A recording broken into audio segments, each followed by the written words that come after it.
Welcome to the Golf Report podcast, where we report on all things throughout the world of golf. I am very excited to have my second guest for an interview today. Today, I'm joined by golf and social media influencer Sinead Emily. Sinead, welcome to the show. How are you doing? I'm good. Thank you so much for having me. Yes, thank you for taking the time to chat for a little bit. So, how's your summer been? Have you got to play a lot of golf, and have you got to attend, lots of tournaments this summer? Do you know what? Summer's been good, but it feels like it's gone fast. It's definitely vanished before my eyes. I thought I'd probably play more golf than I have. I've not played as much as I wanted to, but tournament wise, by the time we get to like the end of summer, I'll have been to like 10 tournaments.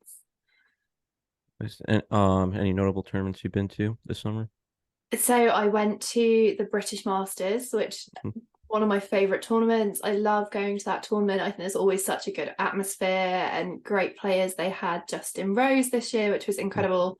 And then I'm doing the Irish Women's Open, which I'm really excited for. All my family are Irish and it's just a great tournament. So it's so nice to have that back on the schedule. And then JCB, I guess, as well on the Legends Tour. That's an amazing event. Like JCB is a golf course. People in the UK will know, like, you can't get on that golf course unless you're a member, or you know a member. So to be at that tournament and have the caliber of players that we do over there, yeah, it's great. So I love those three.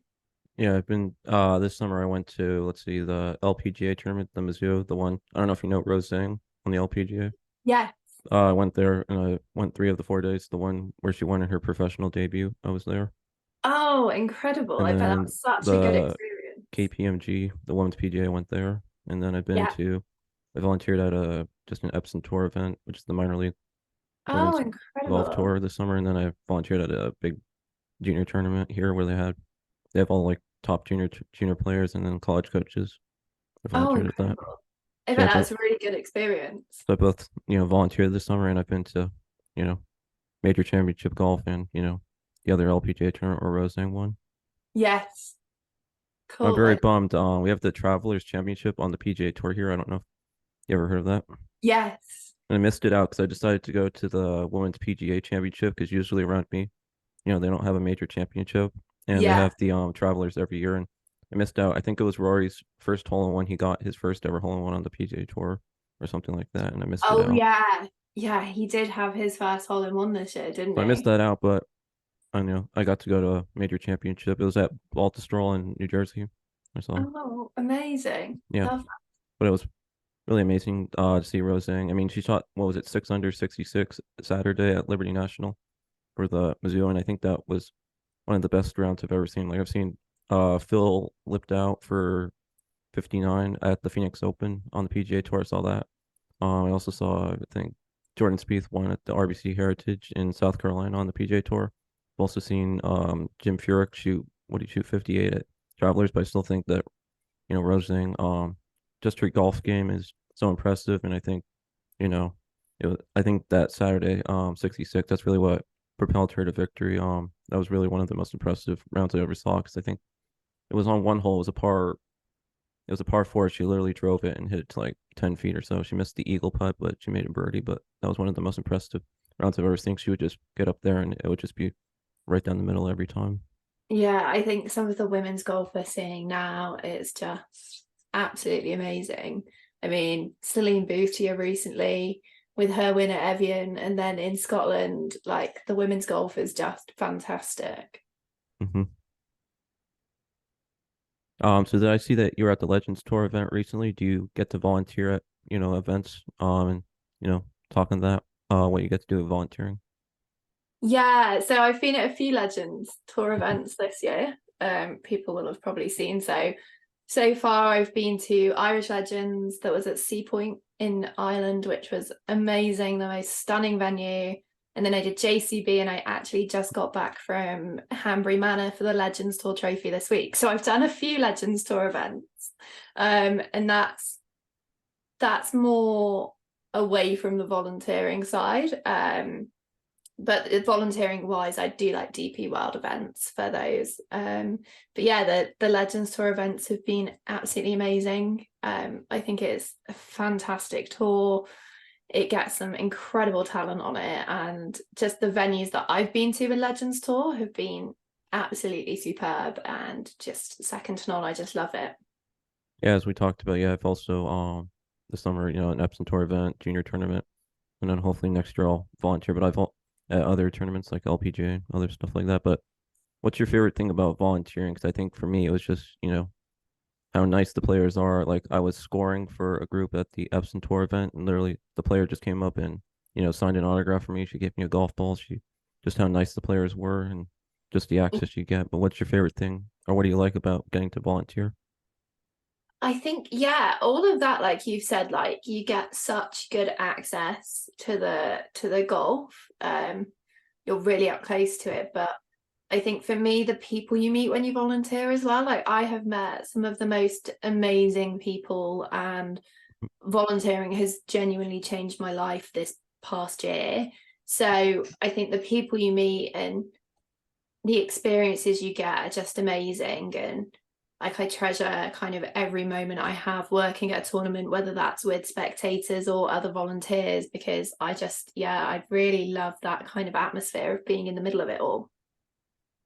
But yeah, what I see with like women's golf, because I've been to a lot of women's golf tournaments like LPGA and Epson Tour events this summer, and what I see is like because I went to the RBC Heritage, it's a PGA Tour event in South Carolina. It's like you know 4 or 5 people deep just to watch the final group. Matt Fitzpatrick, Patrick Cantlay, and Spieth. It wasn't the final group.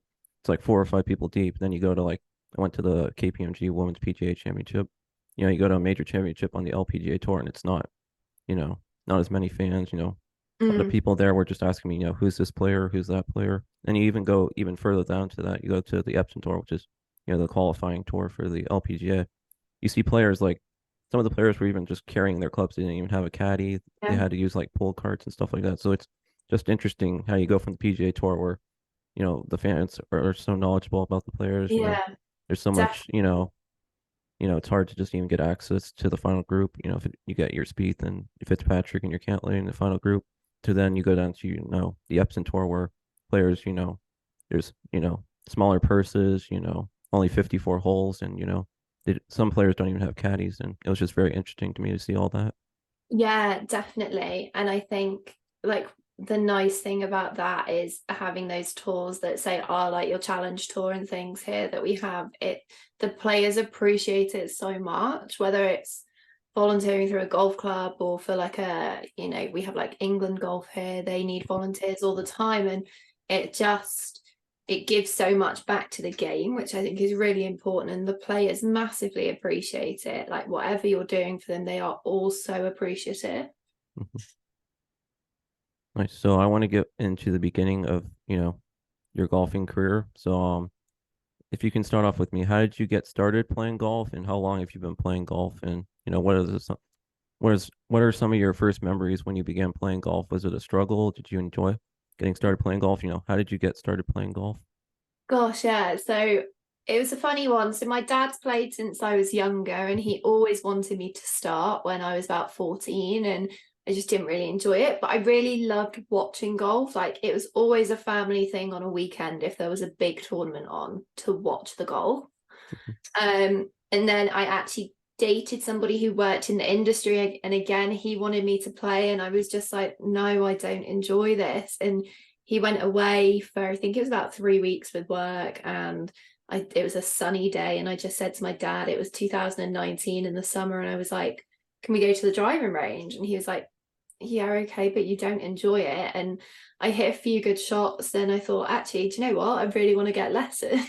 So it kind of just went from there, and it kind of all went quite naturally. But it was 2019, it was like the summer, and I took some time out because I had a hospital procedure, and then I started again in the January 2020, and then it was lockdown. So at first it was pretty hard because I guess I started my journey just slightly pre-pandemic, but not enough to have kind of focused too much on it. But I really kind of, I guess for me when I first started, I had a lot of lessons. Yeah, it's something I want to And get into. I saw you yeah, did some stuff with the PGA. How impactful in getting lessons, how much has that improved your game and how impactful has, getting lessons been to your golf game? Oh yeah, I mean, getting lessons for me in the beginning was such a safety net, especially when I found a golf pro that like I really gelled with, and I Mhm. loved getting on. I just kind of loved going to lessons because I loved my pro and I loved learning something new every week. I've massively let my lessons slip, but I loved the work that I did with the PGA. That was really cool to do that, and that came through a really good friend. And he got me involved with that, and I remember doing that video, and it was at a point that I'd been playing golf a little while, but I really resonated with talking about being a beginner golfer and that journey of how do you find lessons and find someone that you can work with, because it's hard at the beginning, especially I think women find it quite difficult of how do you get into golf. So yeah, I'd say it definitely made a difference, but I need to get back on my lessons because my golf at the moment is just not where I want it to be. Yeah, did you play any sports growing up? And obviously, you're from Manchester, so we have to get this out of the way. Do you support any teams? Like, are you a City or a United fan, or you don't really support any teams? Did you play any sports growing up, and do you support any, professional teams? Yeah, so sport growing up, I think my parents really wanted me to be sporty, but I just didn't enjoy it. I played football growing up, I guess soccer for you guys. And I just never like gelled with any sport. I used to horse ride a little bit, and I was a dancer for a long time, but I was definitely more like dancer, drama, horse riding, and I did a little bit of rowing at school, a little bit of polo with my horse riding, but like never enough that like it was anything I took too seriously. But I did grow up really loving sport, so I'm a United fan. I'm definitely proud to say I'm a United fan. I was born and raised a United fan. My family are all United fans. It's really funny because, again, my friend that got me working with the PGA, he's actually a City fan. And I think we were literally just having back and forth today about like being a City fan and me being a United fan.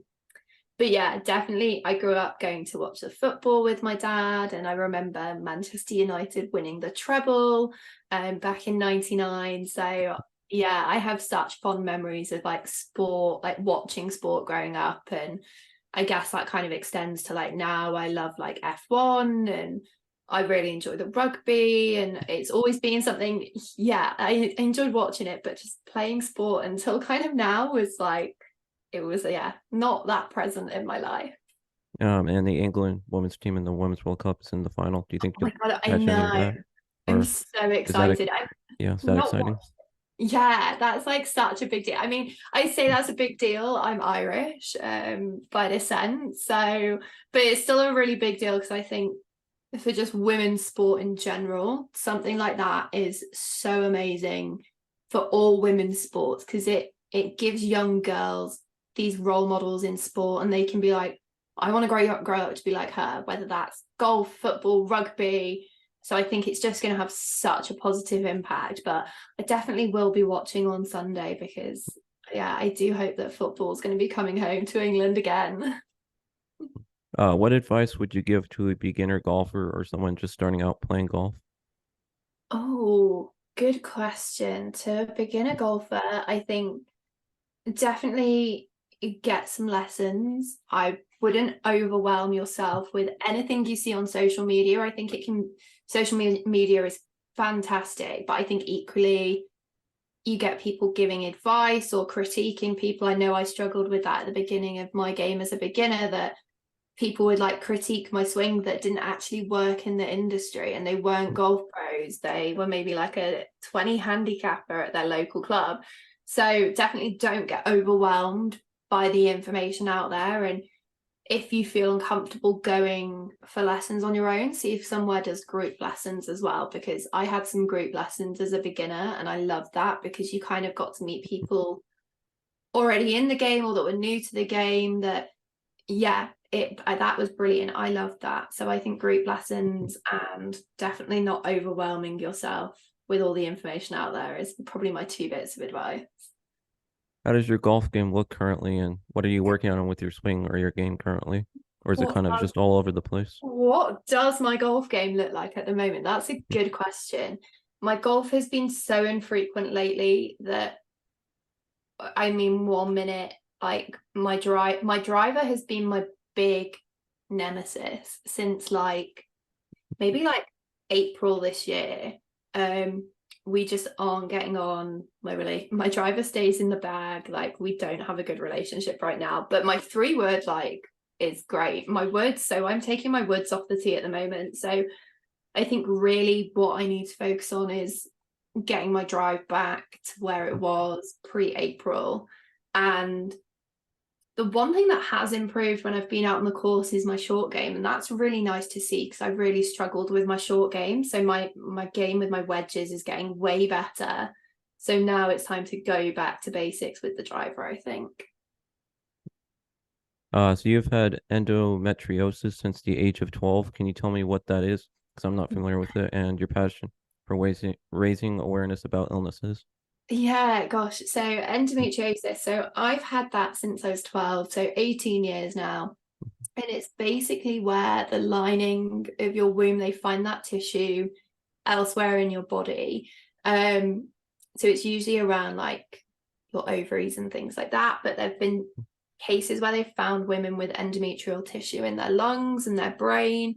And it's just a really painful condition that affects your body in multiple different ways. And 1 in 10 women have it, and some don't find out until they want to have kids. And I think for me, I grew up having it, which is probably part of the reason I wasn't very sporty as a child. From the age of 12, like, my body just changed and I really struggled. And thank God I had my parents who were amazing and got the doctors to check me over. And I've had a lot of surgery now, but I think as I grew up and I hit my 20s, I was like, no one talks about this, but 1 in 10 women have it. So how can I kind of change the conversation around that? I think people never wanted to talk about it. And selfishly, I guess I got a following on social media. And for me, I was like, if I can just change one person's life by talking about it, that means more to me than anything. So yeah, so I was a lawyer for a little while, and I used to do a lot of awareness in the legal sector for it. And yeah, I think for me, just raising awareness, I think my following is predominantly men on Instagram, but actually I have a lot of men that will reach out and ask for ways that they can support their partner. Or I had golf pros that said they've got women that have come to see them and suffer with chronic pain like I do, and they've been able to change their swing to make sure they're not in pain and uncomfortable. And I guess to me, that's all I want, is people to kind of be a bit more aware, especially because it's an illness you can't see. You know, people think I look fine, but for instance, right now, like, I'm in loads of pain. So yeah, I think it's really important to kind of be transparent with those things and just give people the information that helps them be more educated on it. I had a great chat today with a guy called Will. I've never met him before, but I followed him on Instagram, and he has diabetes, for instance, type 1. And what he's putting out there on social media is just a really positive message that parents can show their kids and, you know, take forward. So I think it's just really important to kind of share that and, you know, make people more aware. So you touched on it a little bit that you worked as a lawyer, but just generally, what has it been like going from, working 10 years as a lawyer to now you work, full time in golf? How's that Oh my transition God. been? Yeah. Changing So careers. lawyer for 10 years. Yeah. So it's been a big change. I think that's where I credit volunteering with helping me. I thought a year ago that I wanted to transition into something more sports based. I was actually looking at more commercial partnerships because of all my social media work. And then I volunteered at my first event and really enjoyed the event side and kind of being stuck in the middle of that.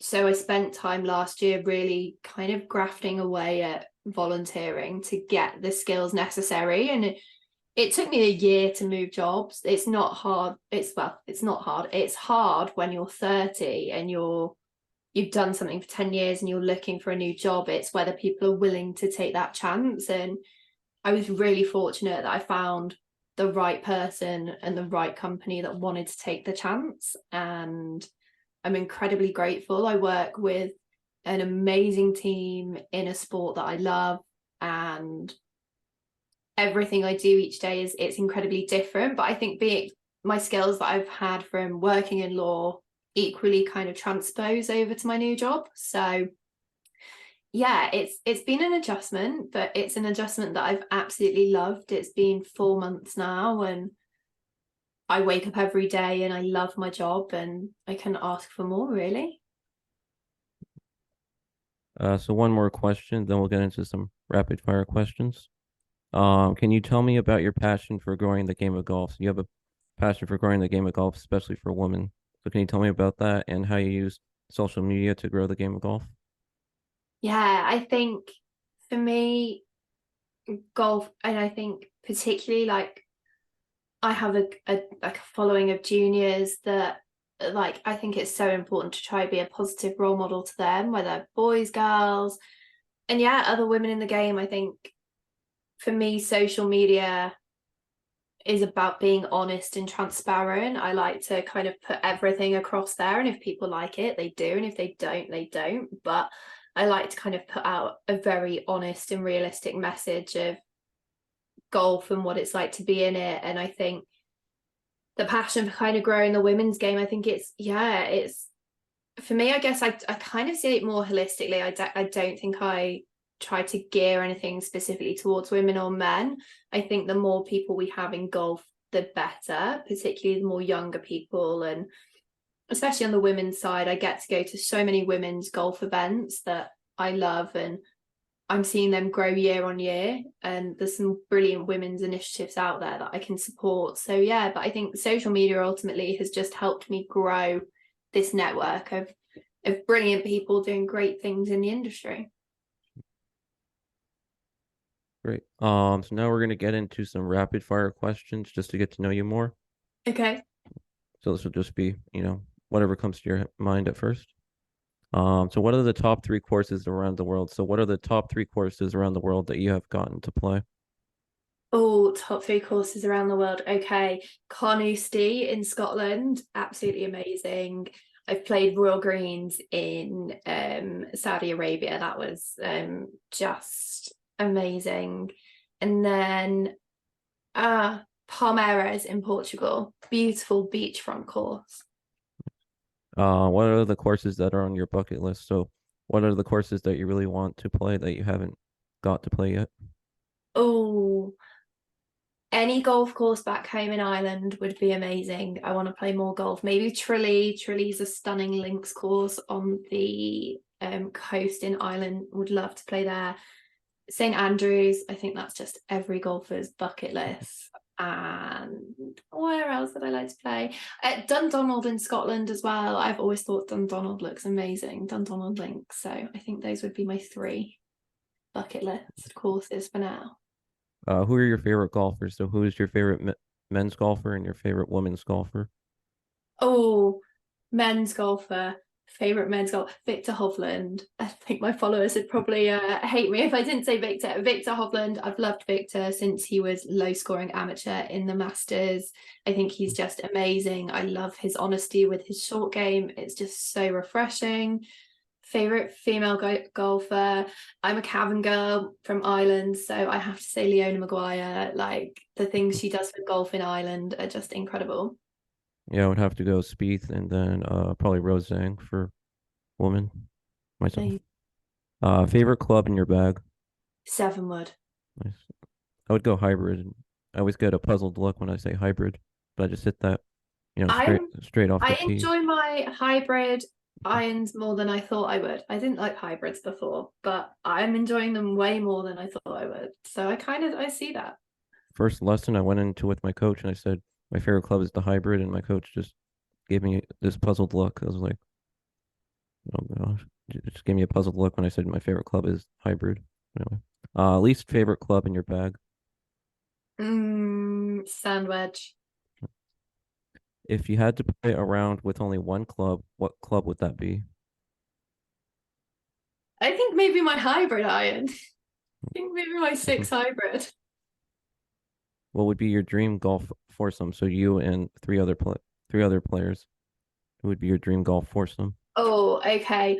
My dad's like my golfing best friend. So my dad, Victor Hovland. Who else do I want? Victor Hovland. Oh, hard question. Rory McIlroy.